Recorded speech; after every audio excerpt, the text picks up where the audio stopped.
Nayara energy എണ്ണ സംസ്കരണം നിർത്തുകയാണ്. ഏപ്രിൽ മുതൽ 35 ദിവസത്തേക്കാണ് എണ്ണ സംസ്കരണം നിർത്തുന്നത്. ക്രൂഡ് ഓയിൽ ലഭ്യത കുറഞ്ഞതിന് പിന്നാലെയാണ് ഇത്തരമൊരു തീരുമാനം. ഇതോടെ രാജ്യത്തെ എണ്ണ ഉൽപ്പാദനത്തിൽ 8% കുറവ് വരും. പി ബസന്ത് ചേർന്നുണ്ട്. ബസന്ത്, പ്രതിസന്ധി രൂക്ഷമാകുന്നു എന്ന സൂചനയാണോ? ഈ നയാര എനർജി എണ്ണ സംസ്കരണം നിർത്തുന്നു, അതെങ്ങനെ ബാധിക്കാനാണ് സാധ്യത? മറ്റ് സംസ്കരണ കേന്ദ്രങ്ങൾ, മറ്റ് കമ്പനികൾ ഇത്തരത്തിൽ സമാനമായ കടുത്ത തീരുമാനത്തിലേക്ക് പോകേണ്ട സാഹചര്യത്തിലേക്ക് എത്തുമോ?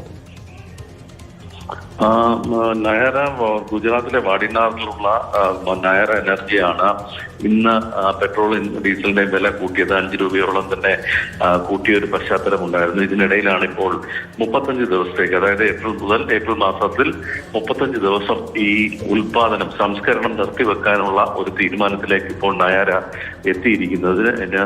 പ്രധാനമായി പറയുന്നത് പശ്ചിമേഷ്യൻ സംഘർഷത്തെ തുടർന്നുള്ള എണ്ണ ലഭ്യത കുറഞ്ഞ ഒരു സാഹചര്യമാണുള്ളത്. നിർത്തിവെക്കുകയാണെങ്കിൽ ഏകദേശം 8% രാജ്യത്തിന്റെ എണ്ണ ഉൽപാദനത്തിൽ കുറവ് വരുന്നു.